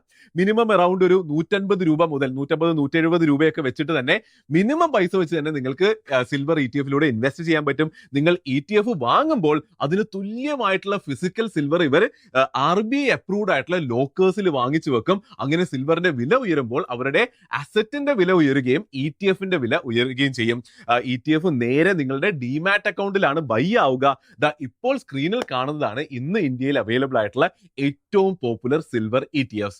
ഓക്കെ ആണല്ലോ. അപ്പോൾ അടുത്ത best way to invest silver mutual funds ആണ്. ഡിമാറ്റ് അക്കൗണ്ട് കൊണ്ടും അതിന്റെ ബുദ്ധിമുട്ടുകളിലൂടെയും ഒക്കെ കടന്നു പോകാൻ നിങ്ങൾക്ക് ആഗ്രഹമില്ല എങ്കിൽ സിൽവർ മ്യൂച്വൽ ഫണ്ടുകളിൽ ഇൻവെസ്റ്റ് ചെയ്യാം. വളരെ സിമ്പിൾ ആണ്. ഇത് ഫണ്ട് ഓഫ് ഫണ്ട്സ് ആണ് എന്നുള്ളത് കൊണ്ട് ഇവിടെ ചാർജസ് ETF-നേക്കാളും കുറച്ചൊന്ന് കൂടുതലാണ് എന്നുള്ളത് മാത്രം ഇവിടെ മനസ്സിലാക്കേണ്ടതുള്ളൂ. അല്ലെങ്കിൽ സിൽവർ മ്യൂച്വൽ ഫണ്ട്സ് വളരെ നല്ലൊരു ഇൻവെസ്റ്റ്മെന്റ് മെത്തേഡ് തന്നെയാണ്. ഇപ്പോൾ സ്ക്രീനിൽ കാണുന്നതാണ് ഇന്ന് ഇന്ത്യയിൽ അവൈലബിൾ ആയിട്ടുള്ള ഏറ്റവും പോപ്പുലർ ആയിട്ടുള്ള സിൽവർ മ്യൂച്വൽ ഫണ്ട്സ്. അപ്പോൾ ഇത് രണ്ടും ഡിസ്കസ് ചെയ്ത സ്ഥിതിക്ക് ഇനിയുള്ളത് ഫിസിക്കൽ സിൽവറും ഡിജിറ്റൽ സിൽവറുമാണ്. ഫിസിക്കൽ സിൽവർ നമുക്ക് ജ്വല്ലറികളിലോ കടകളിലോ ഒക്കെ പോയിട്ട് സിൽവർ ബാർസും കോയിൻസും ഒക്കെ ആയിട്ട് വാങ്ങാൻ സാധിക്കുന്നതാണ്. ഇവിടെ ഒരു 3% GST കമ്പണന്റ് വരുന്നുണ്ട്. അതായത് അപ്പോൾ സിൽവറിന്റെ ഒറിജിനൽ വിലയേക്കാളും ആ ഒരു എക്സ്ട്രാ ചാർജ് നമുക്ക് കൊടുക്കേണ്ടി വരും. പിന്നെ ഞാൻ എപ്പോഴും പറയുന്നത് പോലെ ഫിസിക്കലി വാങ്ങിച്ചു കഴിഞ്ഞാൽ അതിനെ സ്റ്റോർ ചെയ്യലും മെയിൻറ്റെയിൻ ചെയ്യലും ഒക്കെ ഒരു എക്സ്ട്രാ തലവേദനയാണ്. ഓൾസോ ഗോൾഡ് പോലെ അല്ല സിൽവർ, കമ്പാരിറ്റീവ്ലി വില കുറവായതുകൊണ്ട് കുറെ ക്വാണ്ടിറ്റി കിട്ടും, സ്റ്റോർ ചെയ്യാൻ കുറച്ചുകൂടി പാടാണ് ഗോൾഡുമായിട്ട് കമ്പയർ ചെയ്യുമ്പോൾ. ഒരു എക്സാമ്പിൾ പറയാനാണെങ്കിൽ 10 ലക്ഷത്തിന് ഗോൾഡ് വാങ്ങിച്ചാൽ ഇയർലി അത് 100 ഗ്രാം മാത്രമേ ഉള്ളൂ. ഈസി ആയിട്ട് നമുക്ക് സ്റ്റോർ ചെയ്യാൻ പറ്റും. എന്നാൽ 10 ലക്ഷത്തിന് സിൽവർ വാങ്ങാൻ പോയാൽ 5 കിലോന്റെ മുകളിൽ സിൽവർ കിട്ടും. സ്റ്റോറേജ് അത്ര അധികം പാടാണ്. ഇനി ലാസ്റ്റ് ഉള്ള ഓപ്ഷൻ ഡിജിറ്റൽ സിൽവർ ആണ്. പല ആപ്പുകളിലൂടെയും ഇന്ന് വളരെ ഈസി ആയിട്ട് ഡിജിറ്റൽ സിൽവറിൽ നമുക്ക് വാങ്ങാൻ പറ്റും. അങ്ങനെ സിൽവറിൽ ഇൻവെസ്റ്റ് ചെയ്യാൻ പറ്റും. പക്ഷേ അവിടെയും നേരത്തെ പറഞ്ഞ പോലെ ഒരു എക്സ്ട്രാ GST കമ്പണന്റ് വരുന്നുണ്ട് എന്നുള്ളത് കൊണ്ട് അവിടെയും ചാർജസ് കുറച്ച് കൂടുതലാണ്. അതുകൊണ്ട് തന്നെ ഡിജിറ്റൽ സിൽവറും കുറച്ചൊന്ന് ലെസ് പ്രിഫറബിൾ ആണ് എന്ന് നമുക്ക് പറയാൻ പറ്റും. അപ്പോൾ ഓവറോൾ പറയാനാണെങ്കിൽ സിൽവറിൽ ഇൻവെസ്റ്റ് ചെയ്യാൻ പ്ലാൻ ഉണ്ട് എന്നുണ്ടെങ്കിൽ സിൽവർ ETF-ഉം സിൽവർ മ്യൂച്വൽ ഫണ്ട്സുമാണ് ജനറലി ഏറ്റവും നല്ല മാർഗങ്ങൾ. ഇനി നിങ്ങൾ സിൽവറിൽ ട്രേഡ് ചെയ്യാൻ പ്ലാൻ ചെയ്യുന്നുണ്ടെങ്കിൽ, ഇൻവെസ്റ്റ്മെന്റിന് കഴിഞ്ഞിട്ടുണ്ട്, ഇനി നിങ്ങൾ ട്രേഡ് ചെയ്യാനാണ് പ്ലാൻ ചെയ്യുന്നുണ്ട് എന്നുണ്ടെങ്കിൽ സ്വിംഗ് ഓർ പൊസിഷണൽ ട്രേഡിങ്ങിനൊക്കെ സിൽവർ ETF തന്നെ ഉപയോഗിക്കാൻ പറ്റുന്നതാണ്. ഇനി അതല്ല, നിങ്ങൾക്ക് ലെവറേജ് ഒക്കെ ഉള്ള എക്സ്പ്ലോസീവ് ട്രേഡിംഗ് ആണ് വേണ്ടത് എങ്കിൽ സിൽവറിന്റെ ഫ്യൂച്ചർ കോൺട്രാക്ട്സ് അവൈലബിൾ ആണ്. NSE-യിലും MCX അതായത് നമ്മുടെ കമ്മോഡിറ്റി എക്സ്ചേഞ്ചിലും ട്രേഡ് ചെയ്യുന്ന സിൽവറിന്റെ ഫ്യൂച്ചർ കോൺട്രാക്ട്സ് നിങ്ങൾക്ക് ട്രേഡ് ചെയ്യാൻ പറ്റും. മറ്റേതൊരു ഫ്യൂച്ചേഴ്സും ട്രേഡ് ചെയ്യുന്നത് പോലെ തന്നെ സിൽവറിന്റെ ഫ്യൂച്ചേഴ്സും നിങ്ങൾക്ക് ട്രേഡ് ചെയ്യാൻ സാധിക്കുന്നതാണ്. ഫ്യൂച്ചേഴ്സ് ഒക്കെ എടുക്കുന്നതിന് മുൻപേ കമ്മോഡിറ്റി ഫ്യൂച്ചേഴ്സ് മാർക്കറ്റ് നല്ല രീതിയിൽ പഠിച്ചിട്ടുണ്ട് എന്ന് ഉറപ്പുവരുത്തുക. ഇതെനിക്ക് എടുത്തു പറയേണ്ട ഒരു വിഷയമാണ്. കാരണം എന്താ വെച്ചാൽ ഇന്ന് സിൽവറിൽ നിലനിൽക്കുന്ന ഈ ഒരു സപ്ലൈ ഡിമാൻഡ് മിസ്മാച്ച് കാരണം സിൽവർ ഫ്യൂച്ചേഴ്സിന്റെ വില ഇന്ത്യയിലും ലോകത്തെല്ലായിടത്തും സ്പോട്ട് പ്രൈസ് കമ്പയർ ചെയ്യുമ്പോൾ ഒരു ഡിസ്കൗണ്ടിലാണ് ട്രേഡ് ചെയ്യപ്പെടുന്നത്. ഫ്യൂച്ചേഴ്സിനെ പറ്റി കൂടുതൽ അറിയുന്നവർക്ക് അറിയാം, സാധാരണ ഫ്യൂച്ചർ കോൺട്രാക്ട്സ് സ്പോട്ടിനേക്കാളും കൂടുതലായിട്ടാണ് ട്രേഡ് ചെയ്യല്. എന്നാൽ ഇവിടെ വളരെ വിപരീതമായിട്ട് സ്പോട്ടിനേക്കാളും ചെറിയ പ്രൈസിലാണ്, ഡിസ്കൗണ്ടിലാണ് ട്രേഡ് ചെയ്യപ്പെടുന്നത് എന്നുള്ള ഒരു സ്പെഷ്യൽ സിറ്റുവേഷനിലൂടെയാണ് നമ്മൾ കടന്നു പോയിക്കൊണ്ടിരിക്കുന്നത്. ഇതുകൊണ്ട് കാര്യമായ ഫ്ലക്ച്വേഷൻസ് ഫ്യൂച്ചേഴ്സ് പ്രൈസിൽ ഉണ്ടാകാൻ സാധ്യതയുണ്ട്. മനസ്സിലാക്കിയതിനു ശേഷം മാത്രം അതിലേക്ക് കടക്കുക. അപ്പോൾ ഇതുവരെ നമ്മൾ ഡിസ്കസ് ചെയ്തത് നിങ്ങൾ എന്ന് വേണമെങ്കിലും ഈ വീഡിയോ കണ്ടാലും പ്രസക്തമാണ്. അതായത് എപ്പോൾ വേണമെങ്കിലും സിൽവറിനെ പറ്റി പഠിക്കുമ്പോൾ മനസ്സിലാക്കാനും എങ്ങനെ സിൽവറിലേക്ക് ഇൻവെസ്റ്റ് ചെയ്യണമെന്നുള്ള ജനറൽ ഗൈഡൻസ് ആണ് ഞാൻ ഇതുവരെ പറഞ്ഞത്. പക്ഷേ ഒക്ടോബർ 2025 അതായത് വീഡിയോ ഇറങ്ങുന്ന ഈ കാലഘട്ടത്തിലാണ് നിങ്ങൾ ഈ വീഡിയോ കാണുന്നത് എങ്കിൽ ഈ ഒരു പോർഷൻ കൂടി, അതായത് ഞാൻ മുന്നിലേക്ക് പറയാൻ പോകുന്ന വിഷയം കൂടി വിശദമായിട്ട് കേട്ടിരിക്കണം, മനസ്സിലാക്കിയിരിക്കണം. അതായത് ETF-ഉം മ്യൂച്വൽ ഫണ്ടുമാണ് ബെസ്റ്റ് വേ ടു ഇൻവെസ്റ്റ് എന്ന് പറയുമ്പോൾ ഇന്ന് ചില പ്രത്യേക കാരണങ്ങളാൽ ഇത് രണ്ടും വഴി ഇൻവെസ്റ്റ് ചെയ്യുന്നതിൽ ചില പ്രശ്നങ്ങളുണ്ട്. അതൊന്നും മനസ്സിലാക്കൽ വളരെയധികം ഇമ്പോർട്ടന്റ് ആണ്. അതായത് ETF ഇൻവെസ്റ്റിംഗിൽ അറിയേണ്ട ഒരു ഇമ്പോർട്ടന്റ് കോൺസെപ്റ്റ് ആണ് ട്രാക്കിംഗ് എറർ. അതായത് ETF-ൽ ഇൻവെസ്റ്റ് ചെയ്യുമ്പോൾ ശരിക്കും നമുക്ക് ആ ETF ട്രാക്ക് ചെയ്യുന്ന സാധനത്തിന്റെ ആക്ച്വൽ വിലയാണ് എപ്പോഴും കിട്ടേണ്ടത്. ശരിയാണല്ലോ. എന്നാൽ ETF-ന്റെ സപ്ലൈ ഡിമാൻഡ് പോലെ പല റീസൺസ് കാരണം ETF-ന്റെ മാർക്കറ്റ് പ്രൈസ്, അതായത് അതിന്റെ LTP ലാസ്റ്റ് ട്രേഡഡ് പ്രൈസ്, പലപ്പോഴും അത് ട്രാക്ക് ചെയ്യുന്ന സാധനത്തിന്റെ വിലയിൽ നിന്ന് കൂടിയോ കുറഞ്ഞോ നിൽക്കലുണ്ട്. ഇതിനെയാണ് ശരിക്കും ട്രാക്കിംഗ് എറർ എന്ന് പറയുന്നത്. അപ്പോൾ പറഞ്ഞു വരുന്നത്, ഇപ്പൊ സിൽവർ ETFs-ൽ വളരെ ഹൈ ഡിമാൻഡ് ഉള്ളത് കൊണ്ടും സപ്ലൈ കുറവായതുകൊണ്ടും പല ദിവസങ്ങളിലും വലിയ ട്രാക്കിംഗ് എറർ കണ്ടുവരുന്നുണ്ട്. അതുകൊണ്ടാണ് ഈ ഒരു സെക്ഷൻ എടുത്തു പറയുന്നത്. ശ്രദ്ധിച്ചു കേൾക്കണം. ഭാവിയിലാണ് നിങ്ങൾ കാണുന്നതെങ്കിൽ ചിലപ്പോൾ ഇങ്ങനെ ഒരു പ്രശ്നം ഉണ്ടാകില്ല. എന്നാലും ഈ ഒരു ജനറൽ ഇൻഫർമേഷൻ വളരെ ഇമ്പോർട്ടന്റ് ആണ്. കഴിഞ്ഞ ഒരു ദിവസം ഈ ട്രാക്കിംഗ് എറർ നിയർലി 10% വരെ ഉണ്ടായിരുന്നു. എന്നാൽ ഇന്ന് 14 ഒക്ടോബറിന് ഈ ട്രാക്കിംഗ് എറർ വളരെ കുറവുമാണ്. അപ്പോൾ ഞാൻ പറഞ്ഞു വരുന്നത്, ETF വഴി ഇൻവെസ്റ്റ് ചെയ്യാൻ പ്ലാൻ ചെയ്യുന്നവർ ഈ ട്രാക്കിംഗ് എറർ നോക്കി മനസ്സിലാക്കിയിട്ട് മാത്രം ഇൻവെസ്റ്റ് ചെയ്യുക. പൊതുവെ പറയപ്പെടുന്നത് അധികം ട്രാക്കിംഗ് എറർ ഇല്ലാത്തപ്പോഴാണ് ഇൻവെസ്റ്റ് ചെയ്യേണ്ടത് എന്നാണ്. എന്നാൽ സിൽവറിന്റെ തന്നെ വില മുകളിലേക്ക് പോകുള്ളൂ എന്നൊക്കെ നിങ്ങൾക്ക് തോന്നുന്നുണ്ട് എങ്കിൽ നിങ്ങൾക്ക് നിങ്ങളുടെ തീരുമാനമെടുക്കാം. ഹൈ പ്രീമിയം കൊടുത്തും വേണമെങ്കിൽ നിങ്ങൾക്ക് വാങ്ങാൻ സാധിക്കുന്നതാണ്. അപ്പോൾ നിങ്ങളുടെ ചോദ്യം ഇനി ഈ ട്രാക്കിംഗ് എറർ എങ്ങനെ നോക്കുമെന്നായിരിക്കുമല്ലോ. കാരണം ഞാൻ എന്താ പറഞ്ഞത്, ട്രാക്കിംഗ് എറർ നോക്കിയിട്ട് അധികം ഇല്ല എങ്കിലാണ് വാങ്ങേണ്ടത്. അപ്പൊ നിങ്ങൾ ചോദിക്കും ട്രാക്കിംഗ് എറർ എങ്ങനെ ട്രാക്ക് ചെയ്യാമെന്ന്. അപ്പൊ അത് പറഞ്ഞു തരാം. അപ്പൊ അവിടെയാണ് ഐനാവ് എന്ന കോൺസെപ്റ്റ് നിങ്ങൾ അറിയേണ്ടത്. അധികം ടെക്നിക്കലായി പേടിക്കേണ്ട, പക്ഷെ ഈസി ആയിട്ട് മനസ്സിലാക്കാൻ പറ്റുന്നതേ ഉള്ളൂ. ഈ ഐനാവ് എന്ന് പറഞ്ഞാൽ ഇൻഡിക്കേറ്റീവ് നെറ്റ് അസറ്റ് വാല്യൂ എന്നാണ്. ഇതാണ് ശരിക്കും ഒരു ETF-ന് അതിന്റെ കയ്യിലുള്ള റിയൽ അസറ്റ്സ് വെച്ച് ഉണ്ടാകേണ്ട വില. അപ്പോൾ ETF-ന്റെ മാർക്കറ്റ് പ്രൈസിനെ, അതായത് അതിന്റെ LTP-നെ ഐനാവുമായിട്ട് നമ്മൾ കമ്പയർ ചെയ്യണം. ഐനാവിനേക്കാൾ കൂടുതലാണ് അതിന്റെ LTP എന്നുണ്ടെങ്കിൽ ഹയർ പ്രീമിയത്തിലാണ് അത് ട്രേഡ് ചെയ്യുന്നത് എന്ന് മനസ്സിലാക്കാം. അത് എത്ര പെർസെന്റ് ആണെന്ന് ഈസിലി കാൽക്കുലേറ്റ് ചെയ്യാവുന്നല്ലേ ഉള്ളൂ. ഈ രണ്ട് നമ്പർ നമ്മുടെ കയ്യിൽ ഉണ്ടാവുമല്ലോ. ഇനി ചില സമയങ്ങളിൽ ഈ മാർക്കറ്റ് പ്രൈസ് ഐനാവിന്റെ താഴെയും ട്രേഡ് ചെയ്യലുണ്ട്. അതൊക്കെ ആക്ച്വലി നല്ല ബൈയിങ് ഓപ്പർച്യൂണിറ്റീസ് ആണ്. ഈ ഐനാവ് ഏത് ETF ആണോ നിങ്ങൾ വാങ്ങാൻ പോകുന്നത് ആ ETF-ന്റെ വെബ്സൈറ്റിൽ പോയാൽ കാണാൻ പറ്റും.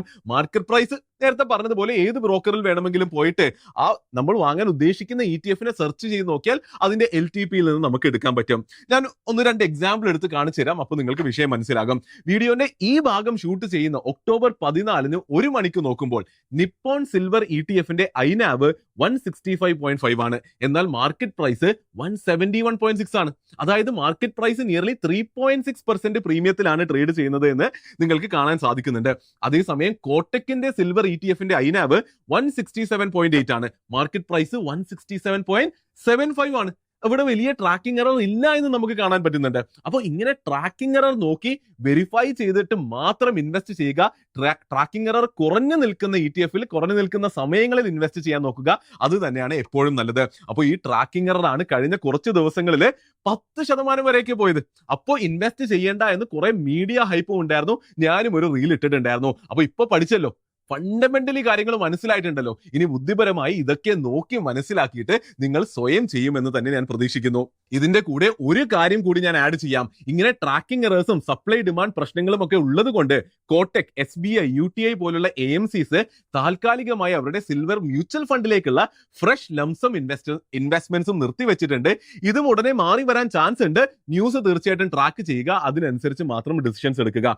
ഒന്നുകൂടി ഓർമ്മിപ്പിക്കുന്നു, ഈ പറഞ്ഞത് ഇപ്പൊ ഡിസ്കസ് ചെയ്ത കാര്യങ്ങള് മോസ്റ്റ്ലി 2025 ഒക്ടോബറിൽ വലിയ ട്രാക്കിംഗ് എറേഴ്സ് ഒക്കെ നിലനിന്നു എന്നുള്ളത് കൊണ്ട് മാത്രം ഞാൻ എടുത്തു പറഞ്ഞതാണ്. അപ്പോൾ ഇതുകൂടി മനസ്സിലായ സ്ഥിതിക്ക് നമുക്ക് വീഡിയോയുടെ കൺക്ലൂഷനിലേക്ക് എത്താം.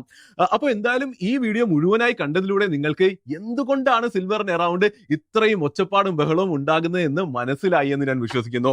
എന്തുകൊണ്ടാണ് സിൽവറിന് ഇപ്പോൾ ഇത്ര അധികം വില കയറിയത്, മുന്നിലേക്ക് വില കയറാൻ സാധ്യതയുണ്ടോ, അതുപോലെ തന്നെ നിങ്ങളുടെ പോർട്ട്ഫോളിയോയിൽ സിൽവർ വേണ്ട ആവശ്യമുണ്ടോ എന്നുള്ള കാര്യങ്ങളും എല്ലാം നമ്മൾ വിശദമായിട്ട് മനസ്സിലായിട്ടുണ്ട് എന്ന് തന്നെ ഞാൻ വിശ്വസിക്കുന്നു. അപ്പൊ ഇതുകൂടി മനസ്സിലായ സ്ഥിതിക്ക് നമുക്ക് വീഡിയോയുടെ കൺക്ലൂഷനിലേക്ക് എത്താം. അപ്പോൾ എന്തായാലും ഈ ഒരു വീഡിയോ മുഴുവനായി കണ്ടതിലൂടെ നിങ്ങൾക്ക് എന്തുകൊണ്ടാണ് സിൽവറിന് അറൗണ്ട് ഇത്രയും ഒച്ചപ്പാടും ബഹളവും ഹൈപ്പും ഉണ്ടാകുന്നത് എന്ന് മനസ്സിലായി എന്ന് വിശ്വസിക്കുന്നു. എന്തുകൊണ്ടാണ് സിൽവറിന് ഇപ്പോൾ ഇത്രയധികം വില കയറിയത്, മുന്നിലേക്ക് വില കയറാൻ സാധ്യതയുണ്ടോ, അതിന്റെ റീസൺസ് എന്തൊക്കെയാണ്, അതുപോലെ തന്നെ നിങ്ങളുടെ പോർട്ട്ഫോളിയോയിൽ സിൽവർ വേണ്ട ആവശ്യമുണ്ടോ എന്നുള്ള കാര്യങ്ങളും എല്ലാം വിശദമായി മനസ്സിലായിട്ടുണ്ട് എന്ന് ഞാൻ വിശ്വസിക്കുന്നു. അങ്ങനെയാണെങ്കിൽ തീർച്ചയായിട്ടും ലൈക്ക് ചെയ്ത് സപ്പോർട്ട് ചെയ്യുക. താഴെയുണ്ട്. ഓക്കെ, ചാനലിലേക്ക് സബ്സ്ക്രൈബ് ചെയ്തിട്ടില്ല എങ്കിൽ തീർച്ചയായിട്ടും സബ്സ്ക്രൈബ് ചെയ്യുക. സിൽവർ വേണോ, ഗോൾഡ് വേണോ, ഏതിൽ ഇൻവെസ്റ്റ് ചെയ്യും, ഏതെങ്കിലും ഓപ്പർച്യൂണിറ്റി മിസ്സായി പോകുമോ എന്ന് ഡൗട്ട് അടിച്ചിരിക്കുന്ന സുഹൃത്തുക്കളിലേക്ക് വീഡിയോ ഷെയർ ചെയ്ത് എത്തിച്ചു കൊടുക്കുക. അപ്പോൾ വീഡിയോ മുഴുവനായി കണ്ടതിന് വളരെയധികം നന്ദിയുണ്ട്. അടുത്ത വീഡിയോയിൽ കാണുന്നത് വരെ നന്ദി, നമസ്കാരം.